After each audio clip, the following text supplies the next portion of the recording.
Friends, आज हम लोग सॉलिड स्टेट का सेकंड लेक्चर पढ़ने जा रहे हैं।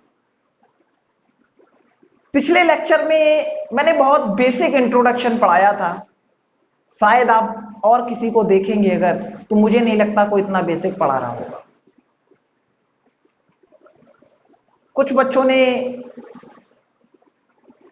कहा मुझसे कि सर बहुत बेसिक से स्टार्टिंग कर दिया करिएगा, क्योंकि हमारे बेसिक कमजोर हैं। तो जो जिनको ये बातें आती हैं वो सेकंड लेक्चर से पढ़ना स्टार्ट करें। ओके, और आज जो हमारा लेक्चर है, यहां से मेंस हो चाहे एडवांस हो या नीट हो, सबसे ज्यादा क्वेश्चन यहीं से पूछे जाते हैं। सबसे ज्यादा क्वेश्चन, और यहां से सबसे ज्यादा क्वेश्चन जब पूछे जाते हैं तो इसका मतलब क्या हुआ, ये टॉपिक बड़ा इंपॉर्टेंट है। क्योंकि एग्जाम के पॉइंट ऑफ व्यू से ये टॉपिक बहुत ज्यादा इंपॉर्टेंट है।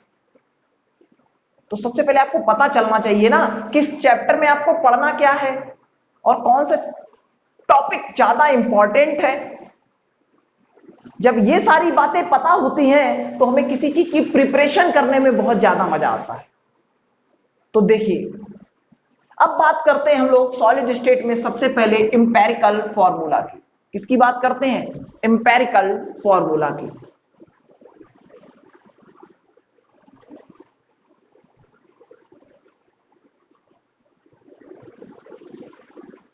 इंपेरिकल फॉर्मूला,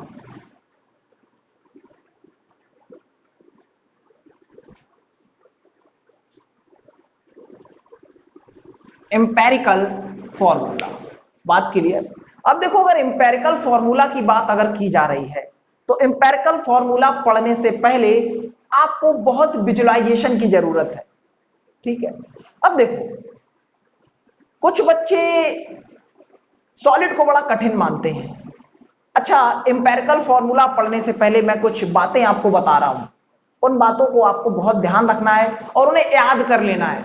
ठीक, समझा भी रहा हूं, और समझ में अगर नहीं आता है तो आप उन्हें याद कर लो, आपका काम चल जाएगा। दुनिया का कोई क्वेश्चन रुकेगा नहीं आपसे। ठीक है, देखो ध्यान दीजिएगा। अगर मेरे पास एक क्यूब है,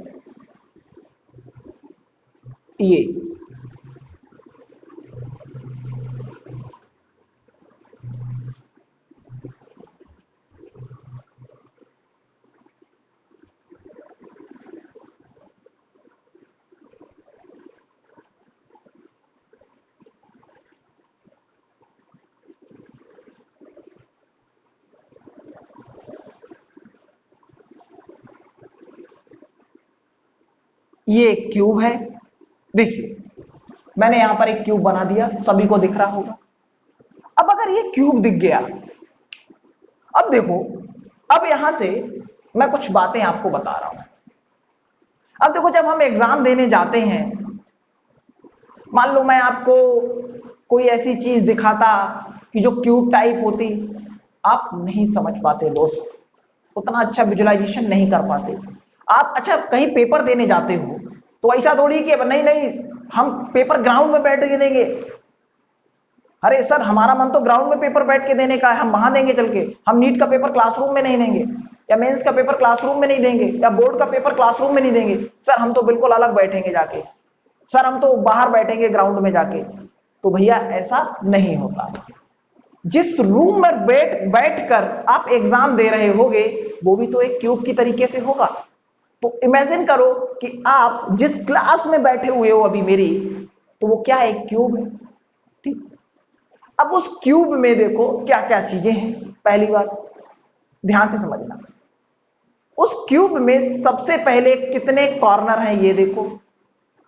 देखो भाई, एक कॉर्नर ये रहा, दूसरा कॉर्नर ये रहा, 2 हो गए। इसके ऊपर वाला कॉर्नर 3 हो गया, और ये कॉर्नर 4 हो गया। क्लियर बात? अब आगे देखो, 5वां कॉर्नर, 6ठा कॉर्नर, 7वां कॉर्नर, और ये 8वां कॉर्नर हो गया।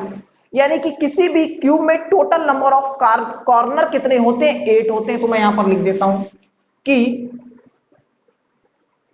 अब देखो इस क्यूब को देखो भाई, इस क्यूब को देखो, एक कॉर्नर, बहुत बेसिक से समझा रहा हूं सिंपल मेथड से, दो कॉर्नर, तीन कॉर्नर, चार कॉर्नर, पांच कॉर्नर यानी कि 5, 6 कॉर्नर यानी कि 6, 7 कॉर्नर और 8 कॉर्नर।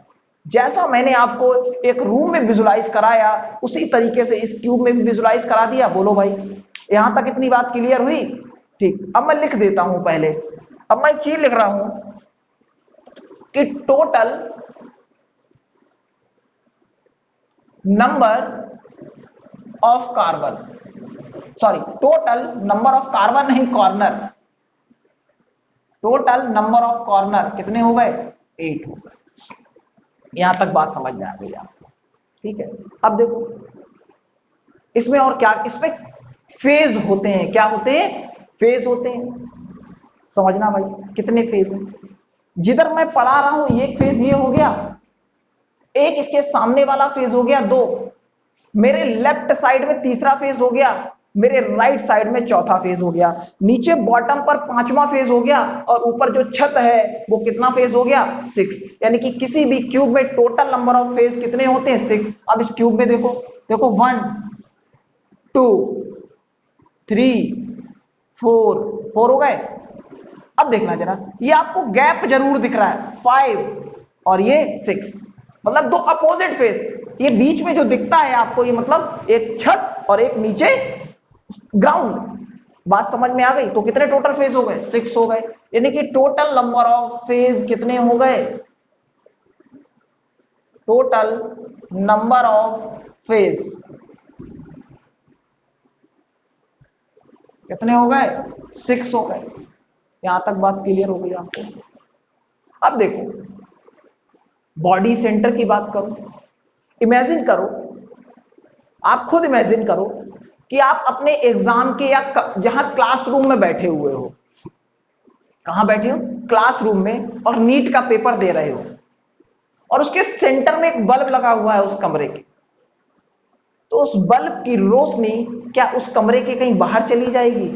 नहीं जाएगी। अभी मत बोलना सर अरे विंडो होगी तो बाहर चली जाएगी। ना भैया, विंडो हो चाहे खिड़की हो चाहे दरवाजा हो, उससे कोई लेना देना नहीं है। यानी कि जो बल्ब लगा है सेंटर पर, वो उसकी रोशनी कहां रहेगी? रूम के अंदर ही रहेगी। तो किसी भी क्यूब के अंदर बॉडी का सेंटर कितना होता है? 1। तो बॉडी सेंटर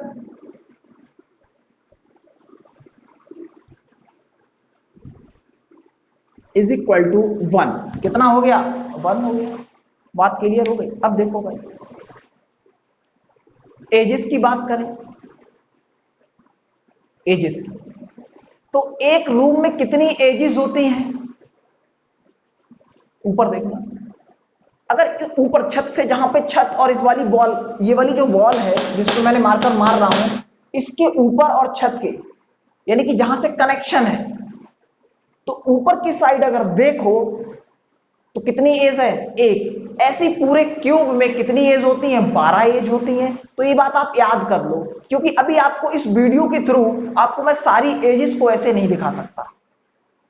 ठीक है, आप इमेजिन करो, मैं फिर बता रहा हूं कि जैसे ये वॉल है, ये वॉल किससे कनेक्टेड है? ऊपर छत से कनेक्टेड है। तो जहां पर छत और वॉल का कनेक्शन होगा सीधा सीधा, वो एक एज बनेगी कि नहीं बनेगी? बताओ। अच्छा, तो टोटल नंबर ऑफ एजेस कितनी होती हैं? 12।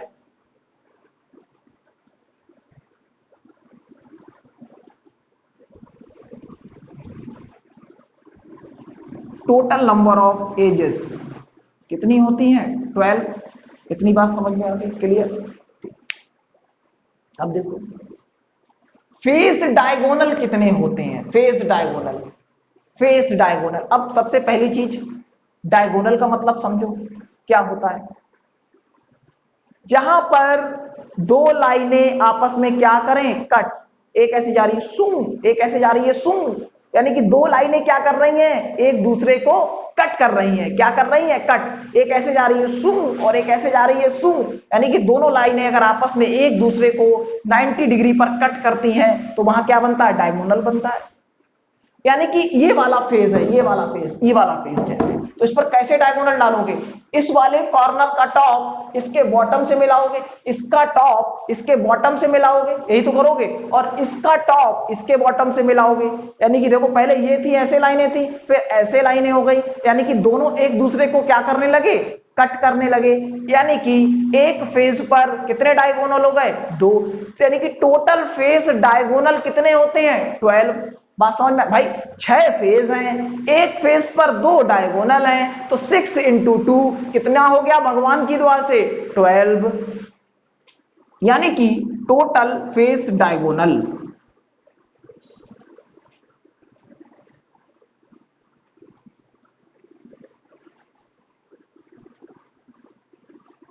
टोटल फेज डायगोनल कितने हो गए? 12 हो गए। ठीक, बात क्लियर? अब देखो भाई, अब बात आती है बॉडी डायगोनल की। किसकी बात आती है? बॉडी डायगोनल की, कि कितने बॉडी डायगोनल होंगे। तो मैं पहले यहां लिख देता हूं,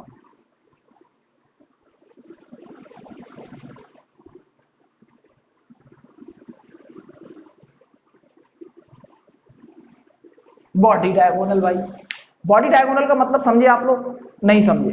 देखो बॉडी डायगोनल का मतलब क्या है, यानी कि बॉडी के सेंटर से कितने डायगोनल पास हो सकते हैं।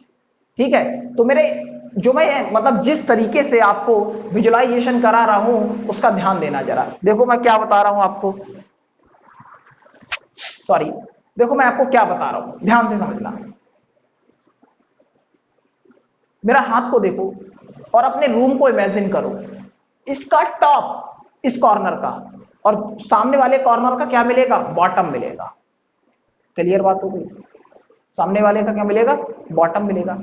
इसका फिर से बोल रहा हूं, देखो इसका टॉप और सामने वाले कॉर्नर का क्या मिलेगा? बॉटम मिलेगा। क्लियर बात?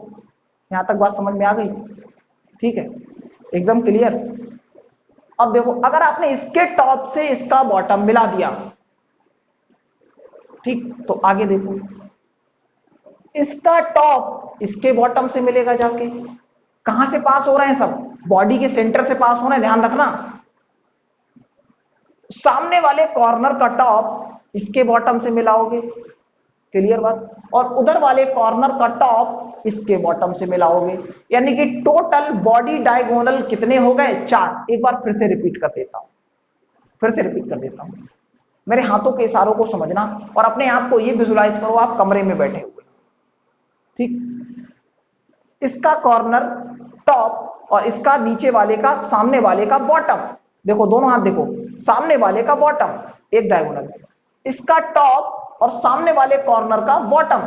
बात क्लियर? अब सामने वाले दूसरी साइड देखो, दूसरे फेस पे सामने वाले का टॉप और इधर वाले कॉर्नर का नीचे क्या हो गया? बॉटम। और सामने वाले कॉर्नर का टॉप और नीचे वाले का क्या हो गया? बॉटम। यानी कि टोटल बॉडी डायगोनल कितने हो गए? 4 हो गए। कितने हो गए? 4 हो गए। ये बेसिक बात आपको पहले इतनी समझ में आ गई। और अगर आपको इस तरीके से ना भी समझ में आई हो ना, तो कोई घबराने की जरूरत नहीं है यार। ठीक है, कि अगर इमेजिनेशन नहीं भी कर, लेकिन इतनी बात याद जरूर कर लेना कि इतने बॉडी डायगोनल होते हैं, इतनी फेजेस होती हैं, इतने कॉर्नर होते हैं, इतने फेस डायगोनल होते हैं, इतनी एजेस होती हैं। ये बातें आप याद जरूर कर लेना। और आपने अगर याद कर ली ना, तो अपना गोला तो निश्चित सही भर जाएगा। आपको गोला भरने में बिल्कुल भी दिक्कत नहीं होगी। यहां तक बात समझ में आ गई? बिल्कुल क्लियर? अब देखो, अब मैं एक नई बात बताने जा रहा हूं। अब देखो, मैं आपको इधर उधर की बात बिल्कुल भी नहीं करूंगा।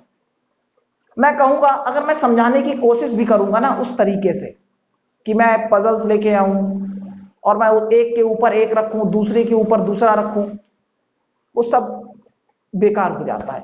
कुछ लोग समझ पाएंगे, कुछ लोग समझ ही नहीं पाएंगे। तो एक बहुत सिंपल सी बात है भाई, देखो बहुत सिंपल सी बात है।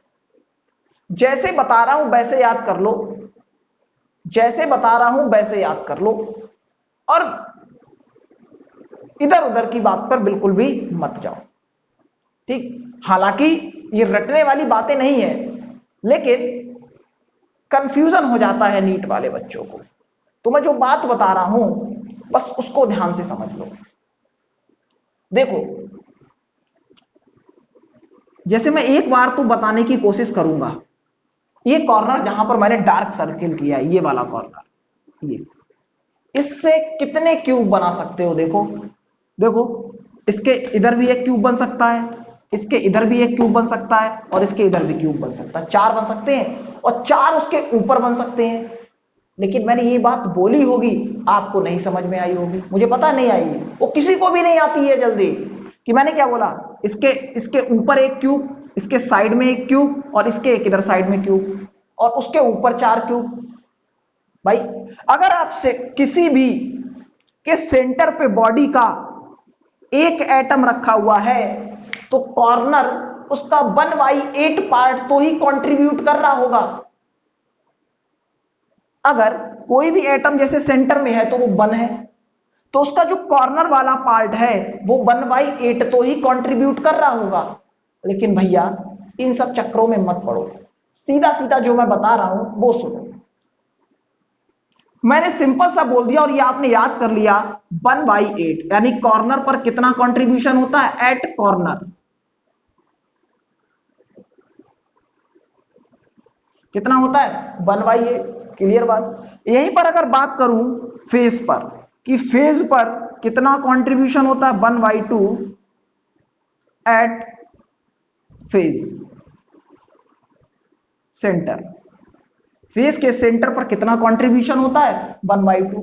और बेटा एज के सेंटर पर कितना कंट्रीब्यूशन होता है 1/4 at edge center, at edge center, यानी कि एज पर कितना कंट्रीब्यूशन होता है 1/4 का कंट्रीब्यूशन होता है। कितना होता है 1/4 का कंट्रीब्यूशन होता है। ठीक, अब देखो, अब आपको बिल्कुल परेशान होने की जरूरत नहीं है, फिर से रिपीट कर रहा हूं। अब आपको बस इतना ही ध्यान रखना है कि कॉर्नर पर कितना कंट्रीब्यूशन है 1/8, फेस के सेंटर पर कितना कंट्रीब्यूशन है 1/2, और एज के सेंटर पे कितना कंट्रीब्यूशन है 1/4 का। अब देखो क्या होता है, कुछ बच्चों को वैसे बहुत सारा सॉलिड नहीं समझ में आता है, तो आप ये जान लो, ये मेंटलिटी सेट कर लो कि ऐसा ही होता है। ठीक, यानी कि कॉर्नर पे कितना कंट्रीब्यूशन है 1/8, आपने बात याद कर ली, अजर और अमर हो गई वो बात। आपने फेस की बात 1/2 कंट्रीब्यूशन है, आपने क्या कर ली, याद कर ली। और उसके बाद आपने एज की बात क्या कर ली, आपने याद कर ली। एज की बात आपने क्या कर ली, याद कर ली, कि एज पर कितना कंट्रीब्यूशन होता है 1/4 का कंट्रीब्यूशन होता है। इतनी बात आपको क्या हो गई, समझ में आ गई। तो आज मैं देखो जो इंपेरिकल फॉर्मूले के क्वेश्चन कराने वाला हूं, वो इतनी आसान क्वेश्चन लगेंगे आपको कि कोई भी प्रॉब्लम नहीं होगी। अब इंपेरिकल फॉर्मूला पर क्वेश्चन देखिएगा। अब हमने क्वेश्चन की स्टार्टिंग कर दी है, हर टाइप के क्वेश्चंस को कर डालेंगे, हर टाइप। सबसे बेसिक क्वेश्चन, सबसे आसान क्वेश्चन मैंने सबसे पहले लिया है। मैंने क्या क्वेश्चन में बोला है, देखिए ध्यान से, कि calculate number of atom in cubic unit cell having 1 atom each corner and 2 atom each body diagonal. पहले क्वेश्चन की लैंग्वेज को समझो, कि एक एटम सारे कॉर्नर्स पर रखा गया है और 2 एटम बॉडी के डायगोनल पर रखे गए हैं। देखो भाई, जैसे मान लो ये एक क्यूब है, ये मैंने क्यूब बना दिया आपके लिए। देखो भाई इधर आप भी अपनी कॉपी में मेरे साथ साथ फटाफट क्यूब बना लो, थोड़ा कम अच्छा बना है।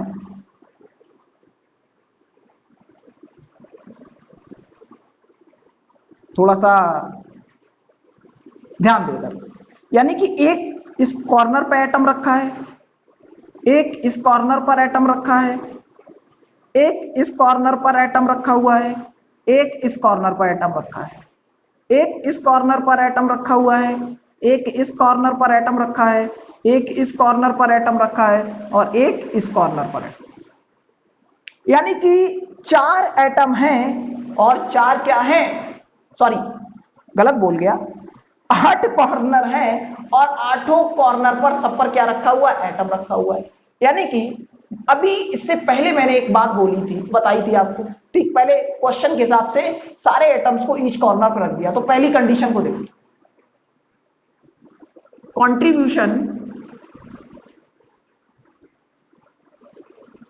Contribution at corner, contribution at corner कितना होगा भाई 1/8।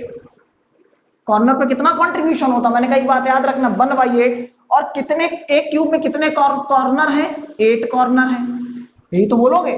कॉर्नर पे कंट्रीब्यूशन कितना है 1/8 का है, और टोटल कितने नंबर ऑफ कॉर्नर है 8 है, तो क्या लिख दिया 8 से 8 कट गया, कितना आ गया 1 आ गया। ठीक, क्लियर बात, यहां तक बात क्लियर है। अब देखो इसके बाद देखो एट बॉडी डायगोनल, यानी कंट्रीब्यूशन एट बॉडी डायगोनल।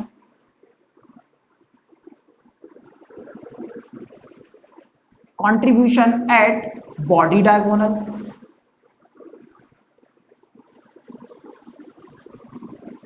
अब देखो अगर इस क्यूब में बॉडी डायगोनल की बात करो तो 2 डायगोनल डाल सकते हो। देखो एक डायगोनल ऐसे डाल दो, ऐसे जैसे मैंने मार्कर रख रखा है, एक डायगोनल ऐसे डाल सकते हो, सॉरी यहां से लेके इस कॉर्नर तक डाल सकते हो ऐसे करके, एक या ऐसे डाल दो, एक डायगोनल यहां से यहां डाल दो, दूसरा डायगोनल ऐसे करके डाल दो।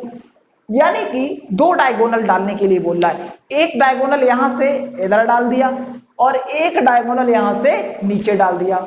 एक डायगोनल पर कितने एटम रखे हुए हैं 2 एटम रखे हुए हैं।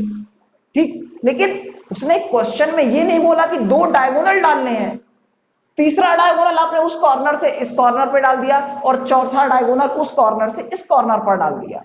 बात क्लियर हुई।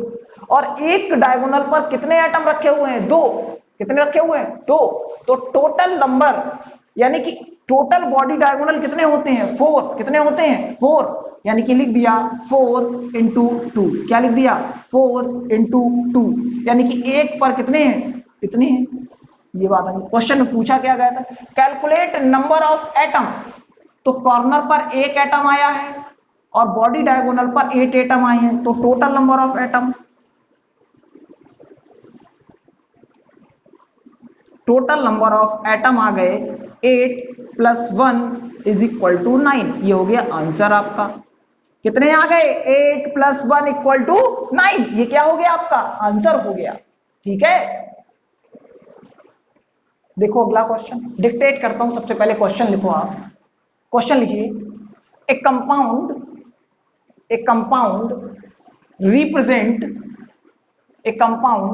Representing alloy gold and copper crystalline in cubic lattice in which gold atom occupy the lattice point at the center of cube, and copper atom occupy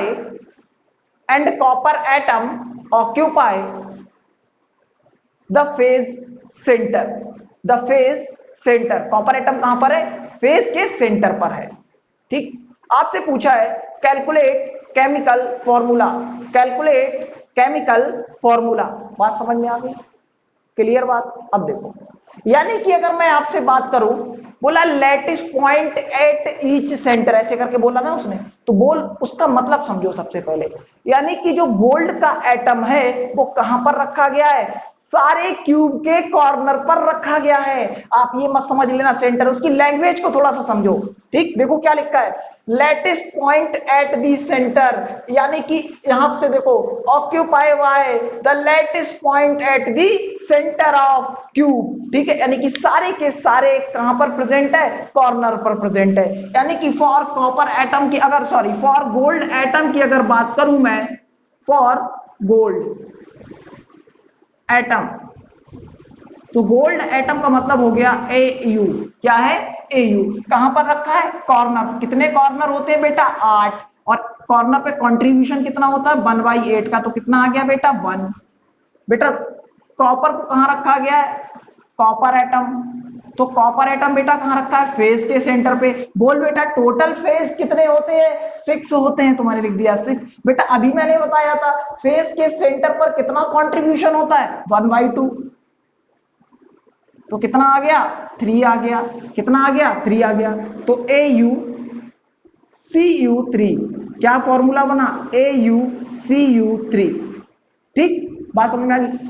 इसका इंपेरिकल जैसे इस तरीके से रिप्रेजेंट मान लो, यहां पर जैसे मैं लिख देता हूं ऐसे ही, कि कभी भी कंफ्यूज नहीं होना। मतलब आपको क्या निकालना है? जैसे जैसे AX VY CZ, यानी कि X Y और ये Z, ठीक है, इसी की वैल्यू आपको क्या करनी होती है? निकालनी होती है। ठीक, ये क्या आ गया? आपका आंसर आ गया। देखो next question. when a crystal when a solid crystal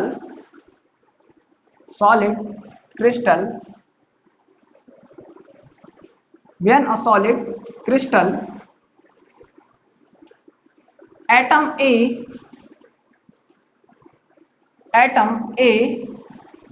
occupy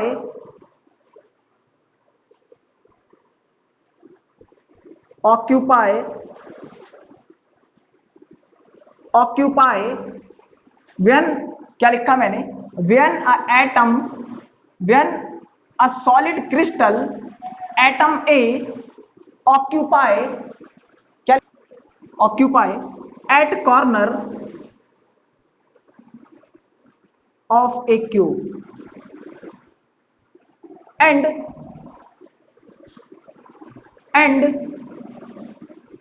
atom B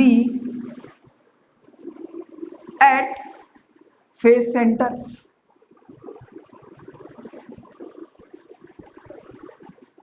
and atom C occupy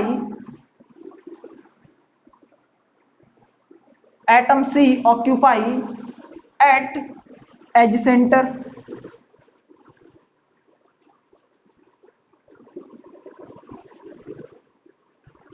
calculate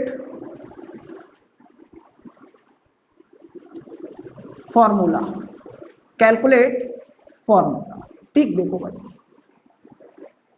ए को कॉर्नर पर रखा गया है, बी को फेस के सेंटर पे रखा गया है, सी को एज के सेंटर पे रखा गया है। ठीक, तो देखो भाई क्या इंपेरिकल फॉर्मूला बनेगा, इधर ध्यान दो। Atom A present at corner,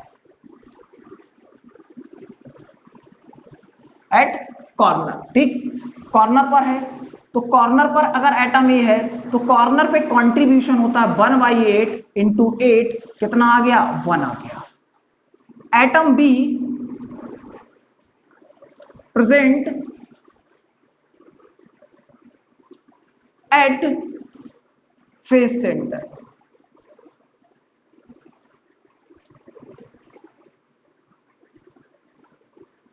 centre, क्या होगा?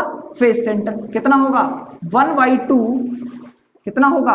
1/2 इंटू 2, कितना होगा? 1/2 इंटू, सॉरी 1/2, कितने फेज होते हैं? 6। कितने होते हैं? 6, यानी कि 1/2 सेंटर पे क्या होता है? कंट्रीब्यूशन। और कितना हो गया? 6। 1/2 इंटू 3 कितना आ गया? 3 आ गया। ठीक, at edge center atom C present at edge center,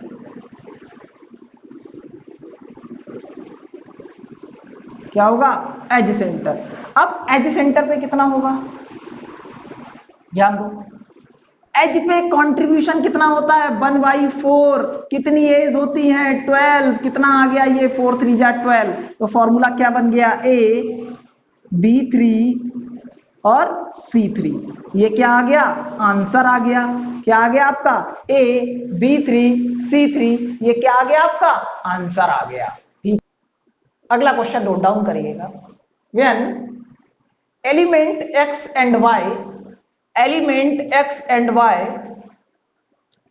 of a cubic system which x atom occupy occupy the corner occupy the corner if two atom if two atom sorry कहां तक लिखा था आपने, which x atom occupy the corner and y atom present at phase center, y atom present at phase center if two atom from corner are missing then draw formula of the compound। ठीक, एक बार फिर से शुरुआत में repeat कर देता हूं, थोड़ा सा एक लाइन आगे पीछे हो गई थी, फिर से एक बार ध्यान से सुन लीजिएगा। Where element x and y crystalline cubic system which x atom occupy the corner and y atom present at the phase center, when two atom are missing at corner then draw the chemical formula। देखिए आप सबसे पहले जैसे मान लो मेरे पास एक ही cube है, ये देखिए मैंने छोटा क्यूब बनाया है,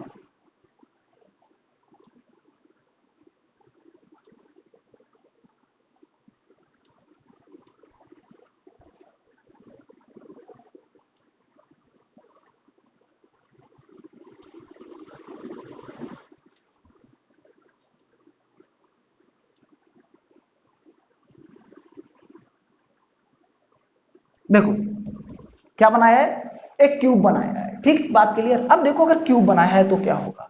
अब अगर ये आपको क्यूब अगर दिखाई दे रहा है तो बोला है कि देखो एक कॉर्नर ये है, एक कॉर्नर ये है, एक कॉर्नर ये है, एक कॉर्नर ये है, एक कॉर्नर ये है, एक कॉर्नर ये है, एक कॉर्नर ये है और एक कॉर्नर ये है। क्लियर बात। बोला है दो कॉर्नर के एटम को मिस कर दिया है, यानी कि मान लो जो आपका दिल करे, आपका जो दिल करे आप उसको हटा दो। मेरा दिल ये किया, इस वाले कॉर्नर के एटम को मैंने हटा दिया और मैंने इस वाले कॉर्नर को हटा दिया, यानी कि मेरे पास अब टोटल एटम कितने बचे, 6 बचे। कितने बचे, 6 बचे। उन 6 एटम का मुझे कंट्रीब्यूशन करना पड़ेगा किसके हिसाब से, 1/8 के हिसाब से। तो contribution at corner, contribution at corner कितना होगा, 8 में से 2 गए, कितने बचे, 6, यानी कि 6 एटम का कंट्रीब्यूशन किसके हिसाब से होगा, 1/8 के हिसाब से होगा। 2 3 जा 6 और 2 4 जा 8, कितना आ गया, ये 3/4 आ गया। बाई एटम, ये कौन सा एटम था, x। कंट्रीब्यूशन एट कॉर्नर कौन सा एटम है, x एटम, यहां x एटम भी लिख लो। ठीक है, अब देखो कंट्रीब्यूशन एट फेस सेंटर,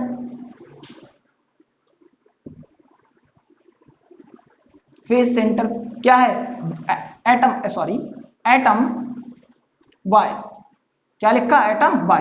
कितना होगा, total phase, sorry total phase कितने होते हैं, 6 और कंट्रीब्यूशन कितना होता है, 1/2। 2 3 जा 6, कितना आ गया, ये 3। तो x के नीचे इधर क्या लिखोगे, 3/4 और y के लिए कितना लिखोगे, इधर कितना आ गया, 3। ये क्या हो गया, आपका आंसर हो गया। आ गई बात समझ में। अब इसके बाद मैं जो 3 क्वेश्चन कराने जा रहा हूं, अगर वो 3 क्वेश्चन जिसने समझ लिए उसका एम्पेरिकल फॉर्मूला का किसी भी तरीके का क्वेश्चन गलत नहीं होगा। ठीक है, नेक्स्ट क्वेश्चन लिखिए। A atom occupy corner of the cube but one corner is missing, one corner is missing। b atom occupy at face center of the cube but two phase is missing, two phase is missing, two phase is missing and and C present at body center and C present at the body center, determine the formula। बहुत simple question है, बहुत simple है एकदम। मुझे नहीं लगता है ऐसे क्वेश्चंस में आपको अब कोई परेशानी होनी चाहिए। सिंपल रूप से मैंने क्या बताया, सबसे पहले मैंने कहा सबसे पहले क्या बनाओ, एक क्यूब बना लो। सबसे पहले क्या बना लो, एक क्यूब बना लो।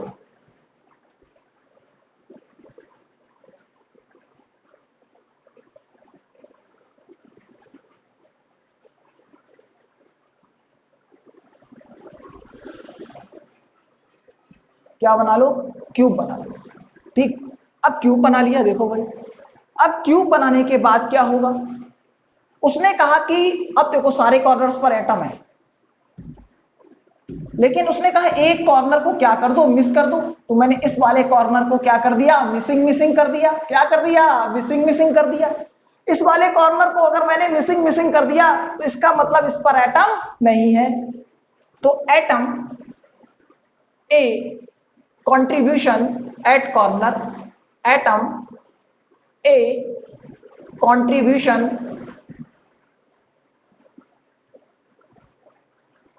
at corner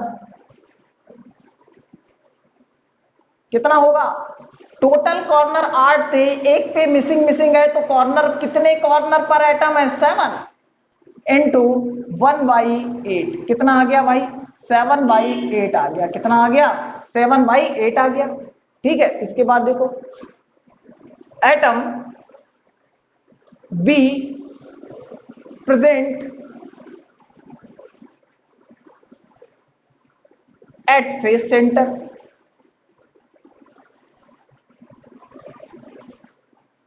eight face center. बात समझ में आ गई, किस पे, फेस सेंटर। अब देखो कह रहा है कि 2 फेज मिसिंग है। क्या कह रहा है, 2 फेज मिसिंग है। तो मिसिंग तो कोई भी 2 फेज मिसिंग कर दो, यानी कि एक फेज ये मिसिंग कर दिया। मान लो मेरा दिल करा मैंने एक फेज ये मिसिंग कर दिया। तो भाई देखो कितने फेज बचे, 6 में से 2 चले गए, 4। और 4 में कंट्रीब्यूशन कितना होता है आप जानते हो, फेज के सेंटर पे 1/2। तो ये कितना आ गया, 2 2 जा 4, 2 आ गया। C, atom C present at body center, atom C present at body centre.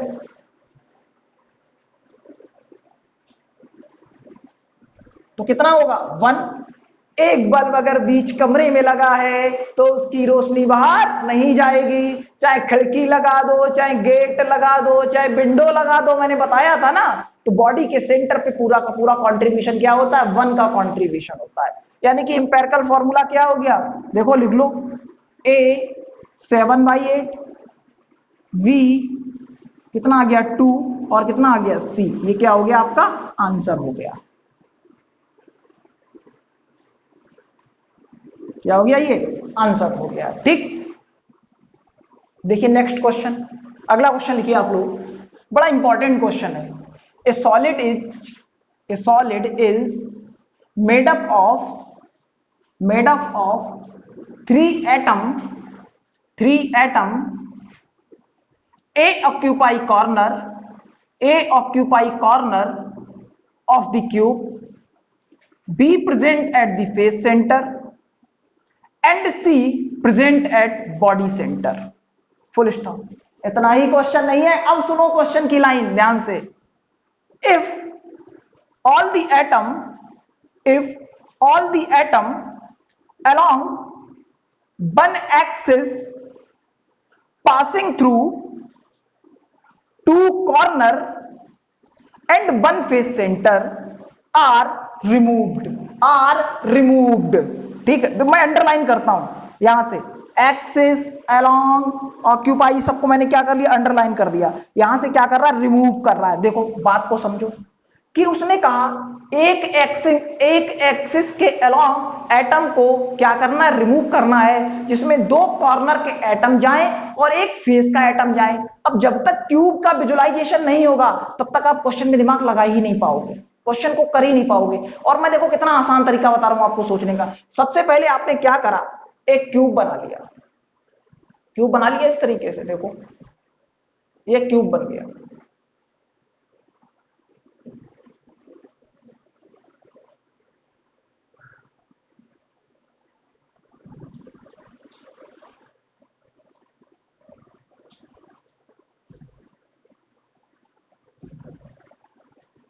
ये देखो एक क्यूब बन गया। क्लियर बात? अगर एक क्यूब बन गया ये, तो क्यूब में उसने कहा एक एक्सिस के अलोंग, ठीक। अब देखो भाई, इसमें देखो ये वाला क्यूब इधर साइड देखो, ये वाला उसने क्वेश्चन में क्या बोला है, ए solid is made up of, A solid is made up of 3 atom, ठीक है। अब देखो इस वाले क्यूब में देखो, सबसे इधर साइड ये, इसको देखो जरा, ठीक, देख लिया।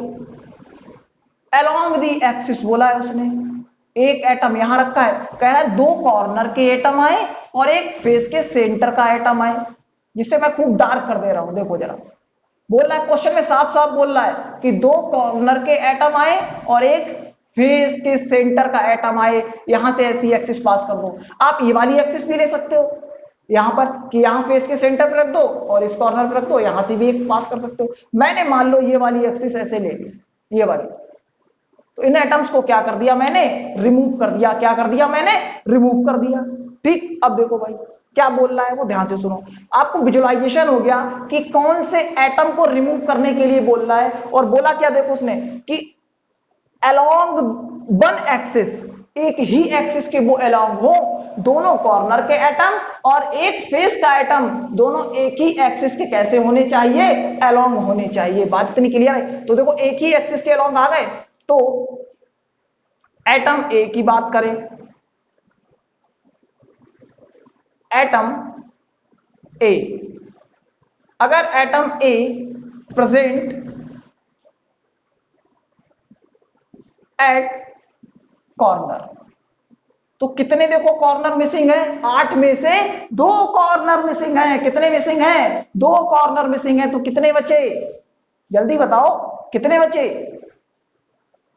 6 बचा। कितना बचा, 6 बचा, ठीक है। 6 और कंट्रीब्यूशन कितना होगा, 1/2, ठीक है। अब क्लियर, बात समझ में आ गई, ठीक है। अब देखो, अगर अब देखो देख लेते हैं एक बार, क्वेश्चन को रीचेक कर लेते हैं, देखते हैं क्वेश्चन में कितने कॉर्नर को मिसिंग किया है। If all the atom having one axis passing through 2 corner and 1 face centre, centre, ठीक। सॉरी ये गलत लिख गया है, 1/2 नहीं होगा, ये कॉर्नर की बात हो रही है ना, सॉरी बाई मिस्टेक। 1/8, ये कितना हो गया, 2 3 जा 6, 2 4 जा 8, कितना आ गया ये, 3/4 आ गया। अब उसने क्या बोला कि बी एटम बी प्रेजेंट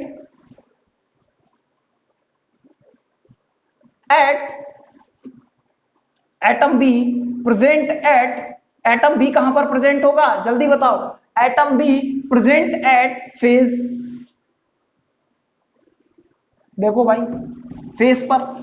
अब देखो कितने एटम फेस पर मिसिंग है, एक एटम। कितने फेस होते हैं टोटल, 6 फेस होते हैं, देखो भाई 6, और 6 में एक ग्रुप मिसिंग हो गया है, तो कितने बचे, 5। कितने बचे, 5। और फेस के सेंटर पर कंट्रीब्यूशन कितना होता है, 1/2 का कंट्रीब्यूशन होता है। तो यानी कि कितना हो जाएगा बेटा, 5 × 1/2, तो कितना आ जाएगा ये, 5/2 आ जाएगा।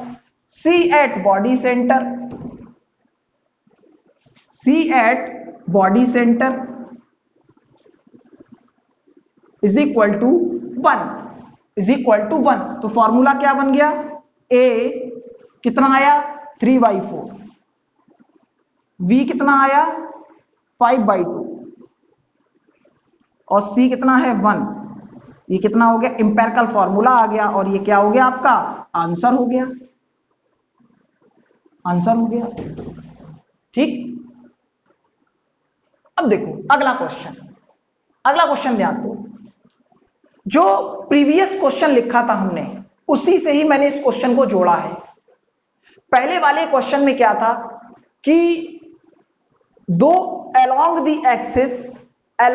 एक्सिस 2 कॉर्नर और एक फेस को क्या किया था, मिसिंग किया था। ठीक, यही तो बोला था क्वेश्चन, यानी कि रिमूव किया था, यही तो बोला था क्वेश्चन में, क्या बोला था, रिमूव किया था।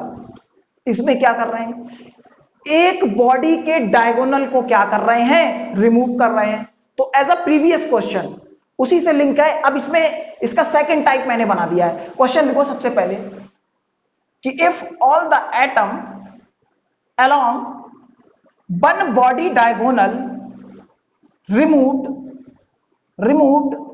वन बॉडी डायगोनल रिमूव्ड, ठीक। आगे लिखो formula of the resulting solid, formula of the resulting solid. अब इससे प्रीवियस वाला अपनी क्वेश्चन जल्दी निकालो कॉपी में, जल्दी निकालो अपनी कॉपी में। अब देखो इससे पहले वाला जो क्वेश्चन है क्या बोला उसमें कि ए को रखा गया है कॉर्नर पर, बी को रखा गया है फेस के सेंटर पर, और सी को रखा गया है बॉडी के डायगोनल पर। बस इसमें क्या किया है, आप जब मैं ये क्यूब बनाऊंगा इससे आप ज्यादा अच्छे से समझोगे।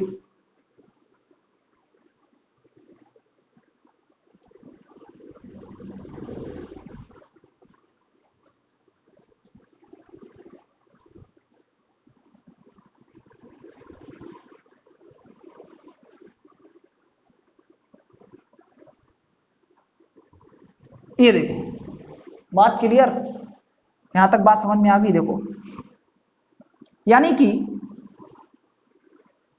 अब देखो बॉडी डायगोनल, ध्यान से समझो, ध्यान समझना, ठीक। अब देखो ध्यान से समझो मेरी बात कि उसने कहा है, उसने क्या कहा कि बॉडी डायगोनल के जो अलोंग है, नहीं ये नहीं बोला है आपसे, आपसे क्या कहा, बॉडी डायगोनल रिमूव्ड, क्या बोला है, बॉडी डायगोनल रिमूव्ड। देखो इधर, अब देखो मैं बॉडी पे डायगोनल डाल रहा हूं एक, ये देखो ये डायगोनल पड़ गया। उसने कहा कि एक ये बॉडी डायगोनल के सेंटर पे जो एटम रखा है वो, और एक इस कॉर्नर पे रखा है ये, इनको क्या कर दिया गया, मिसिंग कर दिया गया। भाई बॉडी डायगोनल, कोई भी डायगोनल अगर डालोगे तो असर हमें कैसे पता चलेगा, यही बात समझाना चाहता हूं। अगर आप किसी डायगोनल को डालते हो तो वो दो कॉर्नर से जुड़ के ही तो डायगोनल जाएगा। अगर वो दो कॉर्नर से जुड़कर डायगोनल जाएगा तो यानी कि इसके बीच का भी एटम उड़ा देगा, ठीक। तो देखो भाई प्रीवियस क्वेश्चन से ये क्वेश्चन लिंक है, तो atom A atom present eight corner, corner, तो कितने एटम कॉर्नर से उड़ गए, दो, तो कितना बचा, 6 इंटू 1/8, कितना आ गया ये, 3/4 आ गया। B atom present at face center, face center. अब देखो इसमें जो डिटेल हमें दी थी, फेस सेंटर का कोई भी एटम देखो आपको कोई मिस किया है, कोई फेस सेंटर का एटम मिस किया है, नहीं किया है। तो फेस का क्या हो जाएगा, 1, टोटल फेस है 6 और 1/2 कितना आ गया, 3 आ गया। बात क्लियर। अब देखो, अब इसके बाद आगे की बात, अब सी यानी कि बॉडी के डायगोनल के सारे एटम खत्म हो गए, कोई भी एटम बॉडी के डायगोनल पर नहीं है, तो सिर्फ केमिकल फॉर्मूला किसके लेके बना दोगे, ए और बी को। तो ए की वैल्यू आ गई 3/4 और बी की वैल्यू कितनी आ गई, 3। ये आंसर आ गया आपका, आंसर क्या आ गया, ये आंसर आ गया। आज का सबसे कठिन, ये क्वेश्चन जिस बच्चे ने समझ लिया, समझ लो उसको इंपेरिकल फॉर्मूला एकदम क्लियर हो गया। जिस नीट के बच्चे ने ये समझ लिया, क्योंकि ये क्वेश्चन बहुत अच्छा क्वेश्चन है नीट के पॉइंट ऑफ व्यू से, जेईई मेंस के पॉइंट ऑफ व्यू से, आने वाले भी कम एग्जाम में। बहुत ध्यान से मेरी बात को सुनना। सबसे पहले मैं क्वेश्चन बोलता हूं, आप क्वेश्चन लिखिएगा। लिखिए question, A solid is made up of 3 atom A and B and C, full stop. A occupy alternate corner, A occupy alternate corner, alternate corner of the cube and B occupy the alternate of the face of the cube and C occupy alternate of the edge center। अब देखो कुछ लोगों के दिमाग में क्या आया होगा वो भी मैं बता देता हूं। कुछ लोगों का आंसर देखो पहला क्या निकल के आएगा वो मैं आपको बता दूं, ध्यान से समझना, विजुलाइजेशन बहुत करना पड़ेगा। देखो कुछ ने कहा कि सर ए अल्टरनेट कॉर्नर पे रखा है तो 4 कॉर्नर पे एटम आएगा और कंट्रीब्यूशन हो जाएगा 1/8 यानी कि 4 2 8 1/2। ये बात चलो समझ में। कुछ लोग कहेंगे सर बी को फेस पर रखा गया है और फेस पर जो एटम आएगा जो कंट्रीब्यूशन होगा वो 1/2 होगा और टोटल फेस कितने हैं 6 हैं तो अल्टरनेट का मतलब 3 हो गया तो ये आ गया 3/2। कुछ लोग कहेंगे सर फेस पर आ गया 3/2 आ गया।